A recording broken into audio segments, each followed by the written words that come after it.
Olá, olá, olá, muito boa tarde. Pois então, é claro que nós temos que nos lembrar que ao lado de Bolsonaro, como ao lado de qualquer outro gigante do governo, seja ele qual for, seja de direita ou de esquerda, sempre está cheio de gente ao seu redor. Homens e mulheres, alguns que nem mereciam estar ali, mas estão. Naturalmente que alguns são grandes homens e que primam justamente por lutar, numa grande maioria das vezes, pela soberania nacional.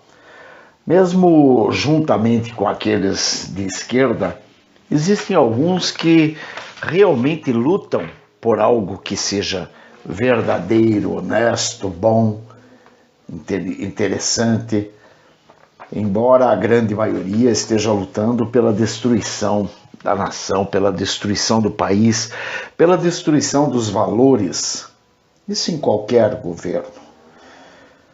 O maior exemplo disso tudo, naturalmente, a gente percebe aqui no Brasil como sendo o ministro da Educação, Abraham Weintraub. Esse homem, ele realmente é um homem muito sério, muito honesto, uma pessoa formidável e realmente ele vem fazendo um grande trabalho. Prova disso é que agora ele resolveu, agora não, já há bastante tempo, mas ele resolveu formatar as escolas cívico-militares ao redor do Brasil. E justamente porque ele tem visto, juntamente com outros, que essa escola tem feito grandes resultados, tem dado grandes resultados, né? E por conta disso ele formatou essas escolas ao redor do Brasil. É claro que nós teremos aí com elas a volta dos conceitos morais, dos conceitos éticos que tanta falta nos tem feito, né? E isso vai ser muito bom. Muito bom, especialmente nesse momento em que nós temos visto aí o crescimento de pessoas que estão dando valor para coisas e ideologias baratas, como essa que vem sendo tentada a imposição através da embaixada da China e pelo Partido Comunista Chinês, pelo Partido Comunista Cubano, pelo Partido Comunista Venezuelano, enfim, essas ideologias que estão vindo a galope nas costas de Maduro, nas costas de Xi Jinping, nas costas do pessoal lá de Cuba, do pessoal da Coreia do Norte, que agora, de uma forma ou de outra, parece que o Kim Jong-un faleceu, e quem deverá ficar no lugar dele é sua irmã. Aquilo lá é aquele tipo de país que passa de pai para filho. Como ele não tinha filho à altura de assumir o cargo, então vai passar para sua irmã. Vejam só como é interessante esse tipo de ideologia, né? Aqui não, aqui você teria que fazer uma nova eleição, coisa parecida. Lá não, lá passa de pai para filho, de irmão para irmã, de tio para sobrinho, de sobrinho para tio e assim por diante, né? É uma coisa maravilhosa aquele tipo de país, mas tudo bem, vamos em frente, porque atrás vem gente, a coisa vai ficando cada dia mais perigosa, tá? Bom, o Weintraub ele arrumou uma encrenca com a China quando ele resolveu publicar aquele manifesto dele no Twitter, onde ele fala, onde ele escreve utilizando-se L, né? Tudo em L, como se ele fosse o Cebolinha falando. E aquilo desagradou consideravelmente o povo chinês. Eu sugeriria ao Weintraub que tome muito cuidado, especialmente com presentes, porque esse tipo de gente, eles têm mania de não gostar das pessoas e de contribuir para a derrocada das pessoas a qualquer custo. O trabalho deles é exatamente esse, é o de destruir seus inimigos a qualquer custo, seja a tapa, seja por presente, da forma que melhor lhes convier. Então eu sugeriria ao Weintraub que tenha muito cuidado, né, especialmente com presentes. Bom, é claro que urubus, a gente sempre, desde pequeno, especialmente nós, os mais velhos, estamos acostumados a ver quando tem alguma carcaça de animal morto em algum lugar ou ferido em algum lugar, nós vemos os urubus voando baixo, né? Voando baixo porque eles farejam a carniça. Daí eles voam ali sobre a carcaça até que eles possam, no final de tudo, fazer o assalto, ou seja, cair sobre aquela carcaça e daí devorar aquilo que ali está. É assim que funciona com os urubus, é assim que sempre funcionou. Nós, os mais velhos, temos a condição de atestar isso porque estávamos acostumados a isso. Hoje em dia, é claro, esses jovens já não conhecem mais os urubus, já não sabem mais nem o que seja um urubu, como não conhece mais galinha, como não conhece mais porco, enfim, esses jovens, enfim, não conhecem a vida, não é? Mas nós vemos os urubus, víamos os urubus e, portanto, nós conhecemos os urubus de longe, mesmo pelo cheiro, nós já os conhecemos, pelo cheiro, pelo jeito, pelo voar, pelo barulho que eles fazem, né? E dessa mesma forma nós conhecemos os comunistas, tanto faz os tupiniquins, como aqueles de outros lugares do mundo. Nós conhecemos esses comunistas de longe, nós conhecemos os comunistas apenas pelo faro. Como ontem mesmo vi uma besta quadrada que veio me agredir, e daí eu dei uma entradinha rápida no Facebook do indivíduo e logo vi, bom, só podia ser um comunista mesmo, porque se não fosse um comunista não ia nem perder tempo em vir falar comigo. Afinal de contas, quem é que, não sendo comunista, se incomoda com seu adversário? Claro que não. Se o cara se incomodou é porque ele é comunista, é um babaca, um tremendo do idiota. E assim são os comunistas, né? Alguns até nem são lá tão comunistas, como é o caso do Apedeuta. O Apedeuta não é comunista, o negócio do Apedeuta é roubar e se locupletar com o dinheiro do erário. Então ele não é necessariamente um comunista, ele é um trambiqueiro de plantão, ele é um aproveitador de plantão. E ele apenas quer juntar dinheiro, ele é um mercenário, pode-se dizer isso. Então, os casos mais clássicos disso tudo são, por exemplo, o Apedeuta, né, que resolveu brincar de bom moço em cima da crise. Como se a desgraça toda não tivesse a digital dele em todos os pontos, uma vez que ele roubou as nossas reservas. E o que ele não conseguiu roubar por algum motivo, ele acabou por desviar e distribuiu como se aquilo fosse dele, que aliás comunista gosta de fazer muito isso, esse tipo de gente faz muito isso. Eles fazem a caridade com o teu bolso, eles pegam aquilo que é teu e distribuem para quem eles acham que merece receber aquilo que é teu. É interessante porque eles têm uma visão bem diferenciada da propriedade, né? Então o que é teu acaba sendo de propriedade, digamos, comum, e o que é deles, aí sim, aí é deles, aí é a propriedade privada, aí não ouse mexer, porque você vai acabar arrumando para a cabeça. E é assim que nós percebemos que as hienas se movem, as hienas se unem, as hienas se juntam.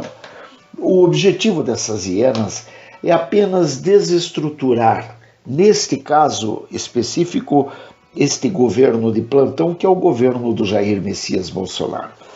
E é interessante porque você observa que as hienas são animais covardes, são animais inescrupulosos, né? E você percebe por vários motivos. Primeiro, porque elas têm aquela carinha de quem está sempre rindo.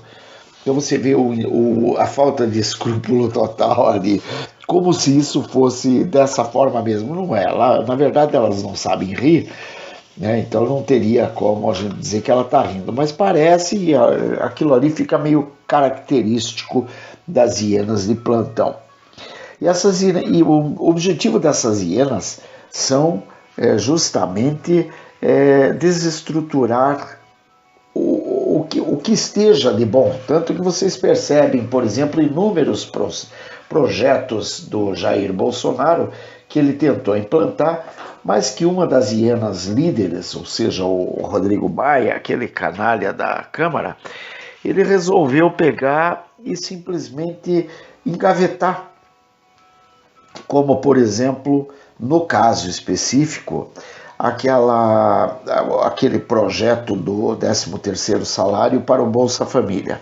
Observem vocês que aquilo, por mais que pudesse ser um cacife político para o Jair Bolsonaro, mas acima do cacife político, representava um dinheirinho extra para o povo, para a população mais pobre, que receberia, através desse decreto do Jair, uma parcela a mais a título de Bolsa Família, o que colaboraria para a manutenção de suas casas, né? Quer dizer, o cara simplesmente engavetou o processo e não deixou. Outra coisa que seria boa e que a Iena Mor não permitiu foi justamente que a carteira de estudante pudesse sair de graça, graciosamente, para o público que dela precisa, por exemplo, os estudantes. Sejam eles quais forem, estudantes velhos, novos, jovens, não importa. Todos os estudantes poderiam tirar as suas carteiras de estudante graciosamente pela internet. Mas o canalha, juntamente com a sua com a caterva, né, com as demais hienas de plantão, impediram que isso fosse possível.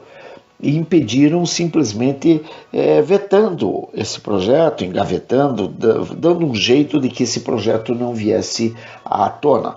E não viesse à tona por quê? Porque, claro, de uma certa forma, ainda que não quisesse, claro que isso daí serviria de cacife político para o Jair Bolsonaro. Bom, veja bem, o Jair Bolsonaro é uma pessoa que, para eles, primeiro que é um político do baixo clero, nunca foi lá um político dos mais queridos, e, portanto, eles nem deveriam se preocupar tanto com o cara. E foi justamente porque eles se preocuparam com o cara que eles acabaram elegendo-o. Na verdade, o Jair Bolsonaro não seria eleito tão facilmente porque ele desagradava a muitos, né? Mas ele acabou sendo eleito. E dessa forma, é claro, ele acaba matando inúmeros coelhos de uma só cajadada.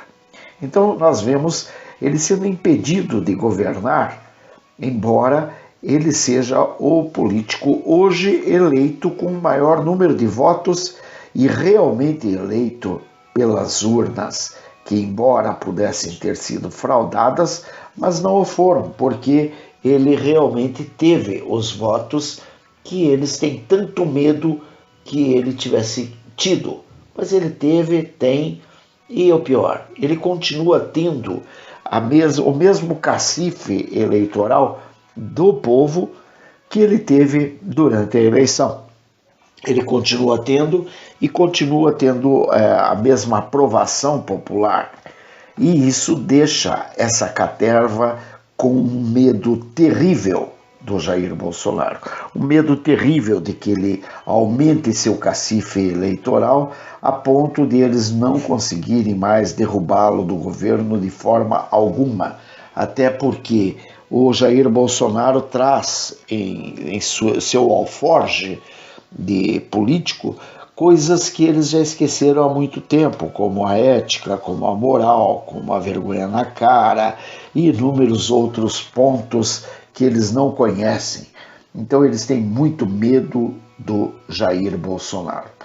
Agora, é lógico que o medo deles maior é que o Bolsonaro, através desse trabalho que ele vem fazendo, ele possa escancarar aquilo que o Foro de São Paulo vem há muito fazendo. E como que ele poderia escancarar isso? Primeiro, colaborando com os Estados Unidos, de forma que os Estados Unidos acabem por prender Maduro. E claro, Maduro não é homem que ficaria 2 horas preso sem entregar toda a caterva. Até porque ele treme de medo, ele é muito covarde, ele é um chorão. E ele, para que ele possa conseguir um benefício maior, ele vai entregar até a mãe dele, que já está morta, ele entrega. Porque ele é covarde. E ele, assim como o pessoal do Foro de São Paulo, estão envolvidos nessa lama toda até o pescoço. Porque eles tiraram dinheiro do Brasil para eleger diversos políticos ao redor aqui, especialmente aqui da nossa América do Sul, América Latina e tal. Mas é claro que isso daí foi dinheiro, por exemplo, para países árabes, foi dinheiro para a África, foi dinheiro para inúmeros países de ditaduras aí que a gente já tinha conhecimento, a gente já sabia, dinheiro que foi e não volta, né? E nós vemos que eles estão desesperados com isso. A pessoa mais desesperada com isso é justamente o Lula da Silva e o senhor José Dirceu, que estão tentando impedir que o Maduro caia nas mãos dos Estados Unidos, porque os Estados Unidos querem o Maduro preso por conta do seu envolvimento com o narcoterrorismo, o narcotráfico, o contrabando de armas e etc., né? Inclusive o terrorismo que Salami, não lembro meio o nome do cara, que era o vice do Nicolás Maduro. Esse cara também tinha envolvimento sério com o terrorismo e com certeza isso colocou o Maduro numa situação bastante delicada, né, nesse caso. Bom, o Lula da Silva está à frente dessa batalha contra a prisão do Maduro de tudo quanto é jeito. E por isso eles estão causando tanto transtorno aqui no Brasil. Porque causando transtorno, claro, nossas polícias, nosso exército não pode se ater ao outro problema que não seja os problemas que poderão surgir no meio da rua a todo instante. Então, por isso, eles estão, como disse o Zé Dirceu uma ocasião, eles iriam colocar fogo no Brasil. E estão praticamente fazendo isso de uma outra forma, mas é como se estivessem fazendo isso de fato. Então, nós vimos toda essa situação armada para impedir que Maduro caia nas mãos de Donald Trump, né? Bom, o Bolsonaro é o presidente que eles consideram como sendo de extrema direita e para eles acham que o Bolsonaro deva ser afastado do poder. Na minha opinião, Bolsonaro é apenas um presidente conservador. De direita ou de esquerda, isso não tem o menor significado, até porque direita e esquerda se confundem em inúmeros valores que hoje são preconizados aí. Muita gente acha que é de direita, aí você começa a conversar com a pessoa, você vai ver que ela tem alguns valores de esquerda que ela respeita. Consequentemente, isso já atira da direita ou da esquerda. Mas eles resolveram batizar o Bolsonaro como se o Bolsonaro fosse extrema direita. Não tem condições de sê-lo, jamais teria condições de sê-lo, uma vez que ele é um candidato, exclusivamente ou mais especificamente conservador. Ele não tem nada a ver com extrema-direita, centro-direita, centro-esquerda, não é nada disso. Eles são uns babacas que ficam tentando colocar rótulo em todo mundo para ver se eles conseguem enganar os trouxas de plantão. Bom, é claro que fatos não são fitas, e uma vez que de tudo que os comunistas anunciam, 99% nós podemos jogar no lixo, porque não passam de inverdades, ou seja, de mentiras, então é claro que isso alimenta a grande parte da mídia. Mas por quê? Porque essa mídia é vendida, porque essa mídia é uma mentirosa, o problema da mídia atual no Brasil, representada pela Rede Globo, o Grupo Globo de Comunicação, que tem ali inúmeros jornais, revistas e tal, e além disso, ela que norteava os demais jornais do Brasil. Então, essa mídia, ela é porca, ela é malfadada, ela é uma mídia suja. Você vê ali pessoas até bem postas, como é o caso do Bonner, de inúmeras pessoas, mas você vê assim que eles não têm compromisso com a verdade. O objetivo deles não é a verdade, o objetivo deles é que volte à tona aquele antigo estilo de governar, dos quais foram esses criminosos apeados do poder. E quando eu digo esses criminosos, eu tenho que colocar a mídia junto, porque era a Rede Globo, era o Grupo Globo de jornalismo, de comunicação, que justamente que colocava o que tirava a presidente. Mas por quê? Porque como eles sabem fazer o trabalho, digamos, da comunicação, do jornalismo e tal, como eles tinham todo o acesso à população, então quando um político desagradava, eles começavam a colocar matéria no jornal, na televisão, no rádio e tal, e esse político imediatamente caía no desagrado do povo. Então foi a forma como eles tinham o poder nas suas mãos, isso falando da mídia. E esses políticos, claro, sempre se locupletando, sempre com muito dinheiro. Então, com o dinheiro que eles tinham, eles compravam a caneta de qualquer desses jornalistas midiáticos, né? E ficavam plantando informações para levar a impressão ao povo de que existiam sim traidores, mas os traidores eram sempre os outros, nunca eles. E também, especialmente nos meios militares, tanto que os militares passaram a ser considerados os bandidos, né, desde sempre, desde 64, quando eles assumiram o poder, eles já passaram a ser considerados as personas não gratas e perseguidos pela mídia e perseguidos pelos políticos, porque ninguém queria os militares de volta ao poder, de maneira nenhuma. Militar, não, eles têm medo que se cagam dos militares, até porque, claro, os militares têm o poder, sim, de prendê-los, porque esse é, de fato, o poder, né? O poder que há por trás do poder. Veja, o STF está comprado, portanto faz o que a mídia quer, faz o que todos esses políticos de plantão querem. Então restam somente os militares. Então por isso que eles condenam os militares como se os militares fossem os bandidos e tal, e ficam dizendo que militar não presta, isso e aquilo outro, e vão tentando desestruturar, minar todas as bases que possam mudar a cara do nosso país. Bom, neste momento eles criaram a tal pandemia, né, e estão usando essa tal pandemia como palanque de uma forma desavergonhada, de uma forma criminosa. Eles estão usando como, afinal de contas, é coisa típica de gente que não tem caráter, que não tem ética, que não tem vergonha na cara.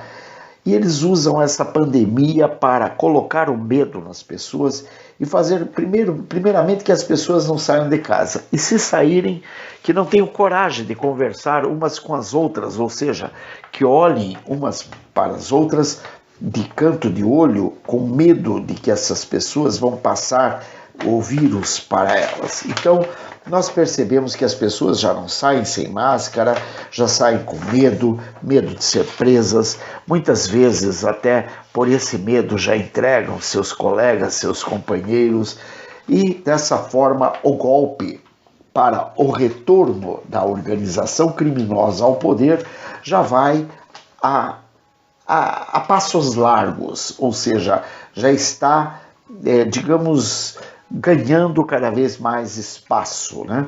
Porque realmente aqueles que não estão com o rabo preso pela maracutaia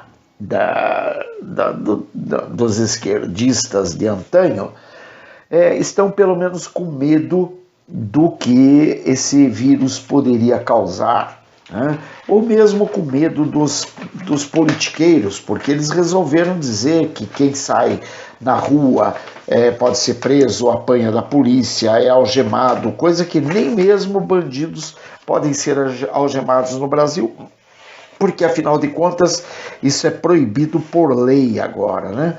Mas eles resolveram que aqui no Brasil a lei não vale nada, a não ser como papel higiênico sujo, né? Então é assim que eles estão falando. E tudo que tiver que ser feito para proteger Maduro e a Orcrim, é claro, será feito, pode ter certeza, porque a eles não interessa de forma alguma que os Estados Unidos peguem Maduro ou qualquer membro da Orcrim, a fim de que não desestruture aquilo que é chamado Foro de São Paulo e que agora atende pelo nome de Grupo de Puebla. Muito bem. A pantomima é estrelada, como sempre foi, por Lula, Maduro, Zelaya e inúmeros outros que estão por aí, a Cristina Kirchner, o Fidel Castro, que já morreu, mas ficou ali o traste do Raul Castro, Daniel Ortega, o próprio Fernando Henrique Cardoso, a Dilma Rousseff, o Zé Dirceu, Diosdado Cabello, que é o braço direito do Maduro e que inclusive está envolvido até o pescoço com o narcotráfico, o Evo Morales, e olha, espremendo bem, claro que o caldo engrossa, e é claro que nós temos muitos outros que não foram citados e podemos dizer sem chance de errar que se pode perfeitamente imaginar o envolvimento de gente muito mais graúda envolvida nisso e que não aparece o nome justamente porque o nome dessas pessoas não pode aparecer. Eu ousaria dizer aí, por exemplo, o nome do Jorge Soros, eu poderia ousar dizer aí o nome do Papa Francisco e de inúmeros outros. Mas é claro que isso daí fica por conta da imaginação, até porque esses agem tão nas sombras que muitas vezes você não tem como afirmar que eles estejam. Bem, o Jair Bolsonaro ele tem algumas prerrogativas que lhe são deferidas por lei, né? Afinal de contas, ele é o presidente da República e da República Federativa do Brasil. República Federativa porque ela junta algumas unidades da federação, alguns estados, e forma daí a República Brasileira, né? Ele é o presidente geral. Mas é claro que já houveram tantas coisas quebrando a Constituição, destruindo a Constituição, de forma tal que, por exemplo, aqui no Brasil,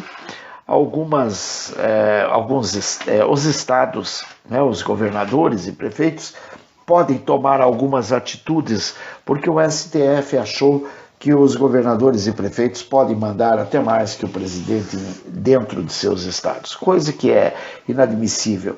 Mas é claro que, infelizmente, o STF, que é o inimigo número 1 do Brasil, ele está atuando e muito fortemente, e o Bolsonaro, para evitar uma ruptura institucional maior que possa necessitar de uma intervenção militar numa dessas instituições, ele está fazendo de conta que aceita. Só que os membros desses poderes, dessas instituições paralelas, Câmara, Senado e STF, estão fazendo ouvidos moucos, como quem não está entendendo nada. Mas já já eles vão entender, não há nada que uma boa surra não resolva, né? A surra necessariamente não precisa ser tapas e bordoadas, pode ser de outra forma, já já eles terão. Eles que não se preocupem não, porque já já as coisas mudam. Mas o Jair Bolsonaro, por deferência, né, por deferimento da própria Constituição, ele pode nomear algumas pessoas para que assumam cargos de chefia importantes, para que ele possa fielmente governar. Alguns cargos desses, por exemplo, ele pode nomear ministros, ele pode nomear secretários, ele pode nomear auxiliares, ele pode nomear diretores gerais, por exemplo, da Polícia Federal e de alguns outros órgãos, ele pode nomear os comandos militares e, enfim, ele pode fazer algumas nomeações. No uso dessas atribuições, ele tentou nomear o Alexandre Ramagem, uma pessoa assim quase que não muito conhecida, até porque ele não é um político, então ele é uma pessoa assim meio, digamos, estranha. Mas esse nome, primeiro, ele não estava sendo aceito de jeito nenhum pelo Moro, porque o Moro porque queria um tal de Valeixo na direção geral da Polícia Federal. Por conta justamente dessa divergência entre ele e o presidente, ele achou por bem pedir a conta e sair do Ministério da Justiça. Da forma como ele saiu, ele acaba manchando a sua reputação de uma maneira que é pouco usual, e isso nos deixa bastante pensativo com relação ao que ele já vinha fazendo nessa sua caminhada. E depois que ele sai do governo, a gente percebe assim uma movimentação bastante interessante, a ponto de vir à tona o fato de Moro ser, se não me engano, cunhado de alguém da família do Aécio Neves. Então parece que há uma relação aí de cunhados entre eles. Eu acho isso bastante curioso, porque isso o aproxima por demais do PSDB. Havia já uma cantilena, quando ele estava julgando o Lula, de que ele tinha muita proximidade com o PSDB, mas parece que isso passou batido, só que agora vem à tona novamente. Uma aproximação de Rosângela Moro com o Zucoloto, um advogado aí, e com o tal... esqueci o nome do outro, que é um cara que é um doleiro lá que parece que financia o Tacla Durães, né, que parece que estava distribuindo dinheiro para impedir o andar da Lava Jato. E parece que Rosângela Moro recebia dinheiro oriundo desses cofres. Veja, Rosângela Moro, na figura de esposa do principal responsável pela Lava Jato, não poderia estar nem mesmo atuando junto com essa turma. Mas parece que eles não respeitaram bem isso, e isso tudo começa a vir à tona. Bom, mas o que mais me interessa aqui não é a história de Moro, porque ele rasgou, ele limpou a bunda com a própria história dele, com a biografia dele. Então eu não estou muito preocupado com o Moro. Eu acho até que ele mesmo é que está se enterrando, ele mesmo é que está destruindo o pouco de cacife que lhe resta de sua história. Mas o que interessa mesmo é esse tal Ramagem, que o Moro não queria de jeito nenhum na Receita Federal. Ele queria um tal de Dinei, se tivesse que tirar o Valeixo. Primeiramente ele queria o Valeixo, mas ele queria um tal de Dinei. E daí a gente percebe que esse tal Dinei seria amigo pessoal de Alexandre de Moraes. E Alexandre de Moraes é um cara bem ligado lá ao PMDB, aliás, PMDB não, mais ligado ao PSDB, mas ele foi indicado pelo Temer uma forma que o Temer encontrou naquela ocasião de poder terminar o seu governo logo que ele assumiu após a Dilma, com a queda da Dilma. Então ele resolveu, digamos, fazer um carinho no PSDB e nomeou o tal Alexandre de Moraes para o STF. O Alexandre de Moraes veio com tudo quando o Bolsonaro resolveu nomear o Ramagem, depois dessa encrenca com o Moro, e aí o Alexandre de Moraes, de uma canetada, pegou e gerou o impedimento do Alexandre Ramagem para o cargo de DG, ou diretor-geral da Polícia Federal. Bom, o Alexandre de Moraes, é claro, não poderia ter feito isso, porque, em primeiro lugar, a Constituição ela é muito clara. O presidente pode eleger quem ele queira, podia ser até o filho dele. Não tem nada, desde que tenha ficha limpa, podia ser eleito quem quer que fosse. Iria ter um certo desgaste político, porque, claro, o desgaste político é fatal, né? Mas com desgaste político ou sem desgaste político, o presidente da República pode eleger a quem ele queira. E prova disso é que o próprio Temer optou por eleger o Alexandre de Moraes para o STF.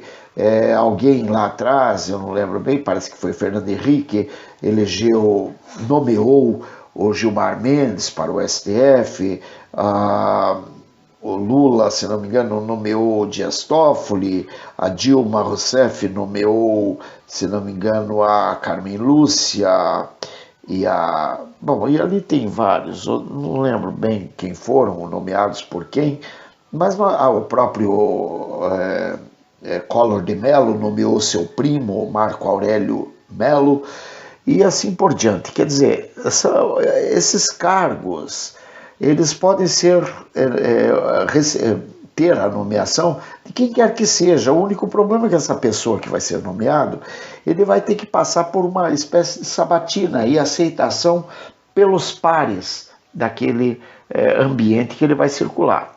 O Ramagem, ao que consta e pelo que nós temos visto na mídia, ele era muito bem-vindo pelos policiais federais, até porque Ramagem não era uma pessoa qualquer, era uma pessoa assim dos quadros da Polícia Federal e, pelo visto, dos quadros altos, de alta aceitação perante a Polícia Federal, a ponto de eu mesmo ter ocupado e voltar a ocupar, por conta do Alexandre de Moraes ter impedido, ele voltou a ocupar seu cargo junto à ABIN.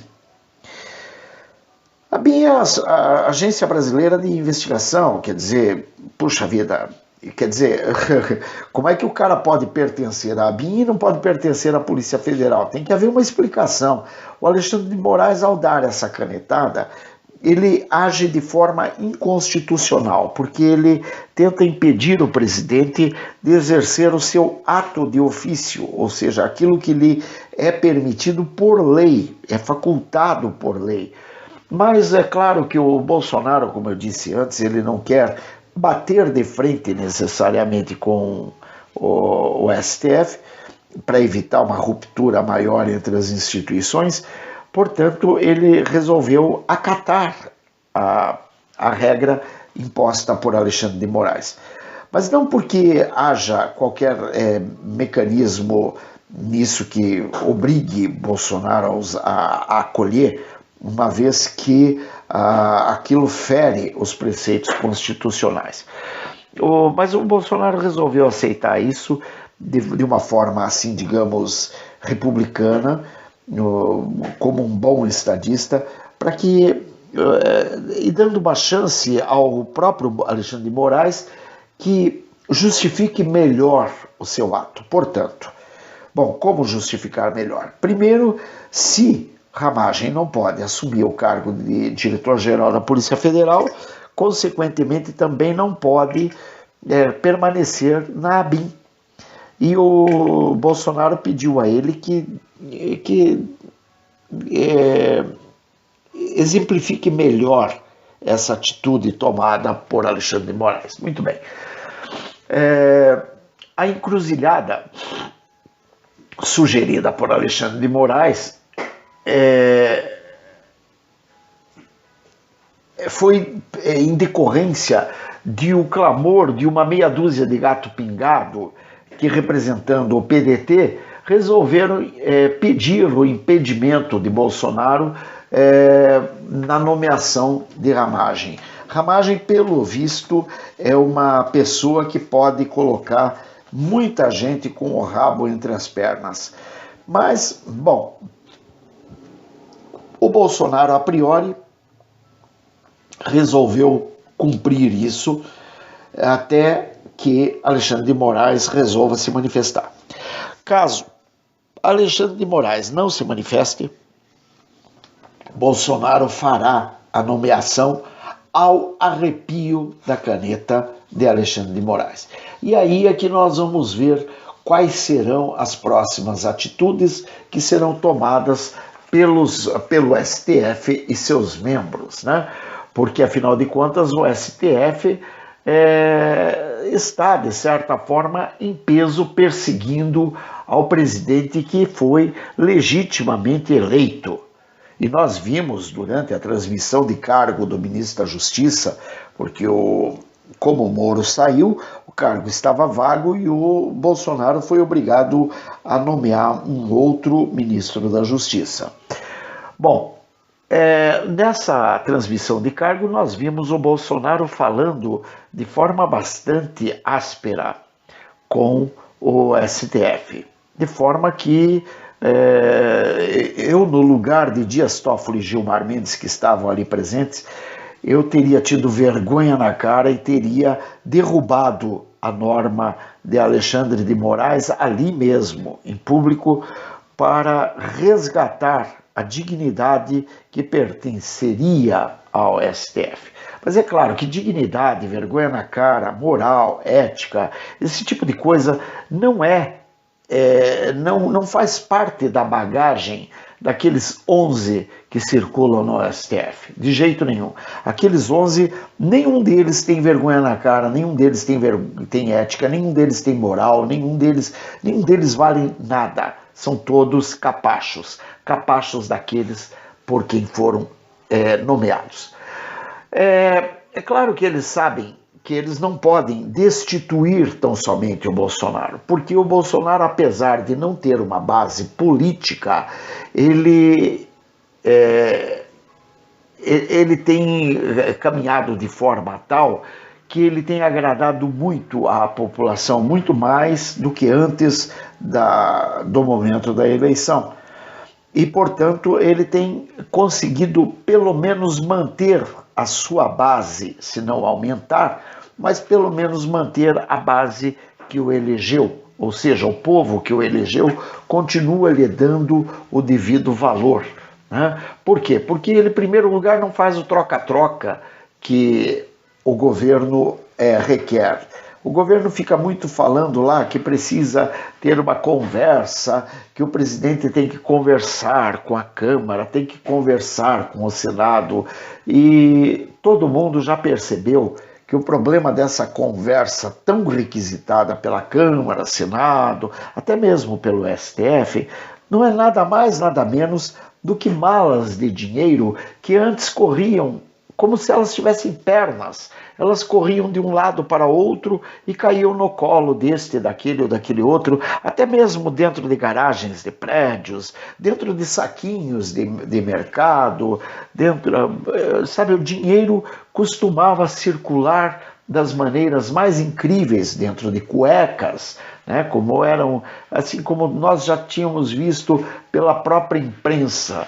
Então, quando a imprensa sem vergonha, vagabunda, fala que falta articulação, que falta conversação entre os poderes por parte de Bolsonaro, a gente percebe claramente que a imprensa não é verdadeira. Ao contrário disso, ela é mentirosa, ela é caluniosa e ela está fazendo um trabalho sem vergonha para com a nação, porque ela está jogando a culpa sobre Bolsonaro, quando Bolsonaro não é o culpado absolutamente de nada, e ele continua tendo sua base bastante forte junto a seus eleitores. Então, por esse motivo, o STF sabe que não pode simplesmente e somente tão somente destituir o Bolsonaro. Precisa de bem mais que isso. É claro que a Câmara pode, por exemplo, pegar um daqueles processos de impeachment e votar. Lógico que pode. Agora, eles já viram, por A mais B, a resposta que a população tem dado a inúmeros casos e eles sabem muito bem no que pode resultar um ato desse. Então, eles estão fazendo ouvidos moucos a tudo e a todos. Embora, né, especialmente esse ouvido mouco ao fato de que o próprio general Heleno tenha assumido que Ramagem era um homem da sua confiança. O general Heleno falou isso em seu Twitter, que Ramagem era um homem de sua confiança. Eles pensaram, provavelmente, o pessoal lá do STF, especialmente esse tal Alexandre de Moraes, ele deve ter pensado, que diferença faz ser um homem da confiança do general Heleno? Afinal de contas, quem é o general Heleno, né, na fila do pão?